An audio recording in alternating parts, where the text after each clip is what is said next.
তমেব মাতা চ পিতা তমেব তমেব বন্ধুস্য সখা তমেব তমেব বিদ্যা দ্রবিণং তমেব তমেব সর্বং মম দেব দেব।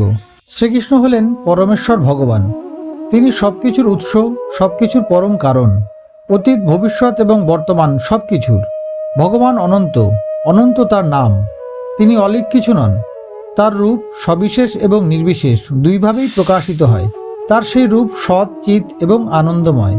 শ্রীকৃষ্ণ হচ্ছেন পরমেশ্বর ভগবান। কেননা পরমেশ্বর ভগবানের সম্বন্ধে যে সমস্ত বর্ণনা শাস্ত্রে পাওয়া যায় তা সবই তার মধ্যে পূর্ণরূপে দেখা যায়। তিনি হচ্ছেন সর্বাকর্ষক। সর্বাকর্ষক না হলে, অর্থাৎ সকলকে আকর্ষণ না করতে পারলে ভগবান কথাটির কোনো মানে থাকে না। সর্বাকর্ষক কি করে হওয়া যায়? যদি কেউ অত্যন্ত ধনী হয়, কারো যদি অনেক ধন সম্পদ থাকে, তাহলে তিনি জনসাধারণকে আকর্ষণ করেন। তেমনি কেউ যদি খুব শক্তিশালী হয়, তাহলে তিনিও আকর্ষণীয় হন। যদি দেখতে সুন্দর হন, জ্ঞানী হন অথবা ধনসম্পদের প্রতি নিরাসক্ত হন, তাহলে তিনিও আকর্ষণীয় হন। সুতরাং ব্যক্তিগত অভিজ্ঞতা থেকে দেখতে পাওয়া যায় ঐশ্বর্য, বীর্য, যশ, শ্রী, জ্ঞান এবং বৈরাগ্য এইগুলি হলো আকর্ষণের মূল কারণ। যিনি এই 6টি ঐশ্বর্যের অধিকারী, যার মধ্যে এই 6টি ঐশ্বর্য পূর্ণরূপে বিরাজমান, তিনি হলেন পরমেশ্বর ভগবান। এই পৃথিবীতে বিভিন্ন ধরনের মানুষ ছিলেন এবং রয়েছেন, যারা বিভিন্নভাবে ভগবানের কথা বলে থাকেন। কিন্তু বৈদিক শাস্ত্রের বর্ণনা অনুসারে এবং শঙ্করাচার্য, রামানুজ, মাধবাচার্য, বিষ্ণুস্বামী, শ্রী চৈতন্য মহাপ্রভু প্রমুখ ভগবত তত্ত্ববেত্তা আচার্যেরা এবং গুরু পরম্পরা ধারায় তাদের শিষ্যবর্গ সকলেই এক বাক্যে স্বীকার করেন যে শ্রীকৃষ্ণ হলেন পরমেশ্বর ভগবান। বৈদিক ইতিহাস, পুরাণ এবং মহাভারতে আজ থেকে কোটি কোটি বছর আগে মানব সমাজের ইতিহাস পাওয়া যায়। শ্রীমদ্ ভগবদ্গীতার 4র্থ অধ্যায়ে শ্রীকৃষ্ণ অর্জুনকে বলেছেন যে তিনি এবং অর্জুন উভয়েই পূর্বে বহুবার জন্মগ্রহণ করেছেন। শ্রীকৃষ্ণের সবকিছু মনে আছে, কিন্তু অর্জুনের মনে নেই। অর্জুন একজন মহাবীর, যোদ্ধা তথা কুরুবংশীয় রাজপুরুষ হতে পারেন, কিন্তু তা সত্ত্বেও তিনি হলেন একজন সাধারণ মানুষ। শ্রীকৃষ্ণ হলেন পরমেশ্বর ভগবান। তার জ্ঞান অনন্ত, স্মৃতিশক্তিও অনন্ত। 4র্থ অধ্যায়ে শ্রীকৃষ্ণ বলেছেন কোটি কোটি বছর পূর্বে তিনি সূর্যদেব বিবস্বানকে প্রথম ভগবদ্গীতার জ্ঞান দান করেছিলেন। কিন্তু বর্তমান সমাজে বিভিন্ন জায়গায়, ট্রেনে, বাসে, রাস্তাঘাটে, শিক্ষিত হোক বা অশিক্ষিত, অনেকেই শ্রীকৃষ্ণের চরিত্রে নানা রকম প্রশ্ন করেন। তেমনই একটি প্রশ্নের উত্তর খুঁজব এই ভিডিওটির মাধ্যমে। প্রশ্নটি হলো, শ্রীকৃষ্ণের কতজন স্ত্রী ছিল? বা একজন পুরুষের 16,108 জন স্ত্রী কিভাবে সম্ভব? নিশ্চয়ই তিনি চরিত্রহীন ছিলেন। এর উত্তর যে সকল মানুষ জানেন তারা চুপচাপ বসে থাকেন, কিন্তু যারা জানেন না তাদেরকে জানানোর মতো হয়তো পরিবেশও হয়ে ওঠে না। চলুন জেনে নিই, চরিত্রহীন শ্রীকৃষ্ণ নাকি লীলা পুরুষোত্তম শ্রীকৃষ্ণ, কোনটি সঠিক? একবার দেবরাজ ইন্দ্র দ্বারকায় এসে ভগবান শ্রীকৃষ্ণকে অবহিত করলেন যে ভৌমাসুর দেবতাদের উপর প্রচণ্ড অত্যাচার শুরু করেছে। সে বরুণদেবের ছত্র, মাতা অদিতির কুণ্ডল আর মেরু পর্বতের উপর অবস্থিত মণি পর্বত হরণ করেছে। এর প্রতিবিধান আশু আবশ্যক হয়ে পড়েছে। দেবরাজকে আশ্বস্ত করে ভগবান শ্রীকৃষ্ণ পত্নী সত্যভামাকে নিয়ে গরুড় পৃষ্ঠে আরোহণ করে ভৌমাসুরের রাজধানী প্রাগজ্যোতিষপুর উদ্দেশ্যে যাত্রা করলেন। প্রাগজ্যোতিষপুর গিরিদুর্গ ও শস্ত্রদুর্গ দ্বারা খুবই সুরক্ষিত ছিল। তার উপর গড়খাই, অগ্নি অথবা বিদ্যুতের প্রাচীর ও বায়ুশূন্য স্থানের বলয়ও ছিল। ভগবান শ্রীকৃষ্ণ গদা দ্বারা গিরিদুর্গ, চক্র দ্বারা অগ্নি, জল ও বায়ুর বেষ্টনী ধ্বংস করলেন। সেই প্রলয়কালীন বজ্রসম ভয়ঙ্কর পাঞ্চজন্য শঙ্খনাদে মূর্দৈত্যেরও নিদ্রাভঙ্গ হল। দৈত্য প্রলয়কালীন সূর্য ও অগ্নিসম প্রচণ্ড তেজস্বী ছিল।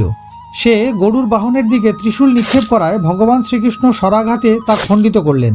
এইবার মূর্দৈত্য ভগবান শ্রীকৃষ্ণের উপর গদা প্রহার করাতে তার দিকেও শ্রী ভগবান গদা নিক্ষেপ করলেন। মূর্দৈত্যের গদা চূর্ণ বিচূর্ণ হল। অস্ত্রহীন মূর্দৈত্য তখন শ্রী ভগবানের দিকে তেড়ে এলো। তখন ভগবান শ্রীকৃষ্ণের সুদর্শন চক্র মূর্দৈত্যের পঞ্চমুণ্ড দেহ থেকে বিচ্যুত করে ভুলুণ্ঠিত করল।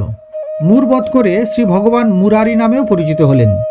এই মূর্দৈত্যের সপ্তপুত্র তাম্র, অন্তরিক্ষ, শ্রবণ, বিভাবসু, বসু, নবস্যান ও অরুণ, এরা সকলেই পিতৃহন্তার সঙ্গে যুদ্ধ করবার জন্য অস্ত্রশস্ত্র নিয়ে ধেয়ে এলো।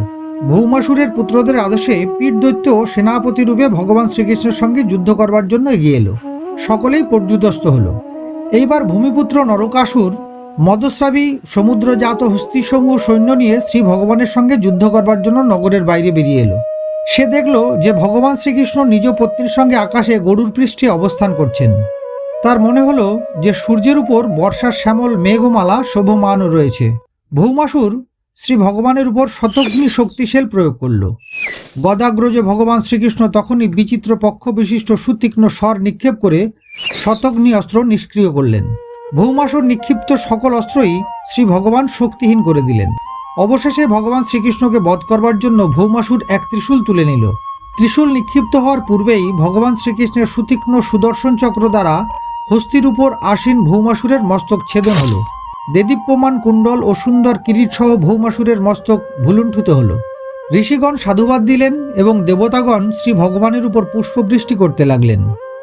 এইবার মূর্তিমতী পৃথিবী দেবী ভগবান শ্রীকৃষ্ণের কাছে এসে তার কণ্ঠে বৈজয়ন্তী ও বনমালা পরিয়ে দিলেন এবং ভৌমাসুরের অপহরণ করা বরুণ দেবের ছত্র ও অদিতি মাতার রত্নমণ্ডিত সুবর্ণময় কুণ্ডল ফিরিয়ে দিলেন। অতঃপর বিশ্বেশ্বর ভগবান শ্রীকৃষ্ণকে প্রণাম করে হাত জোর করে পৃথিবী দেবী বললেন, হে শঙ্খচক্র গদাধারী দেবাদিদেব, আমি আপনাকে নমস্কার করি। হে পরমাত্মা, আপনি নিজ ভক্তগণের প্রীতির জন্য তাদের ইচ্ছানুরূপ রূপ ধারণ করে থাকেন। আপনাকে সদা প্রণাম। পদ্মনাভ আপনাকে প্রণাম। পদ্মমাল্য ভূষিত আপনাকে প্রণাম। আপনি ঐশ্বর্য, ধর্ম, যশ, সম্পদ, জ্ঞান ও বৈরাগ্যের আশ্রয়। আপনি সর্বব্যাপী হয়েও বসুদেব নন্দন রূপে আবির্ভূত হয়েছেন। আমি আপনাকে প্রণাম করি। আপনিই পরম পুরুষ, সকল কারণের পরম কারণ। আপনি পূর্ণ জ্ঞান স্বরূপ, আপনাকে প্রণাম। এইভাবে স্তুতি করে পৃথিবী দেবী বললেন, হে শরণাগত বৎসল প্রভু, আমার পুত্র ভৌমাসুরের পুত্র ভগদত্ত অতিশয় ভীত হয়ে পড়েছে। আপনি একে আপনার চরণ কমলে স্থান দিন, একে রক্ষা করুন। ভগদত্তকে অভয় দান করে ভগবান শ্রীকৃষ্ণ বহু সম্পদ সম্পন্ন ভৌমাসুরের প্রাসাদে প্রবেশ করলেন। তিনি দেখলেন ভৌমাসুর কর্তৃক অপহৃতা ১৬ সহস্র ক্ষত্রিয় রাজকন্যাকে মহলে বন্দী করে রাখা আছে। ভৌমাসুর সেই কন্যাদের ক্ষত্রিয় নৃপতিদের কাছ থেকে কেড়ে নিয়ে এসেছিল। অন্তঃপুরে ভগবান শ্রীকৃষ্ণ প্রবেশ করেছেন দেখে রাজকন্যাগণ তাকে দেখেই মুগ্ধ হয়ে গেলেন। তার অহৈতুকী কৃপা ও নিজ সৌভাগ্য মনে করে তারা মনে মনে শ্রী ভগবানকে পতিরূপে বরণ করে নিলেন। পরমেশ্বর ভগবান শ্রীকৃষ্ণ বন্দী ১৬,১০০ জন রাজকন্যাকে উদ্ধার করলেন।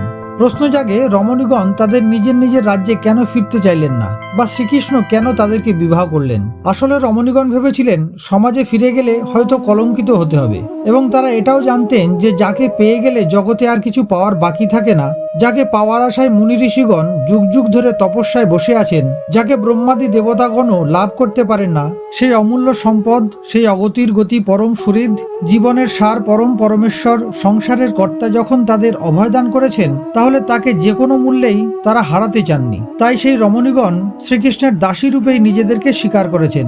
প্রত্যেকের মনেই সেই এক ইচ্ছাই হয়েছিল।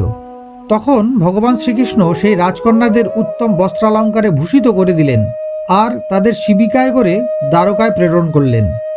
অতঃপর ভগবান শ্রীকৃষ্ণ ভৌমাসুর কর্তৃক অপহরণ করা দ্রব্যাদি ফিরিয়ে দেওয়ার জন্য অমরাবতীতে গমন করলেন। ভৌমাসুর কর্তৃক অপহরণ করা বরুণ দেবের ছত্র, দেবমাতা অদিতির কুণ্ডল ও দেববিহার স্থল মণিপর্বত দেবরাজকে ভগবান শ্রীকৃষ্ণ ফিরিয়ে দিলেন।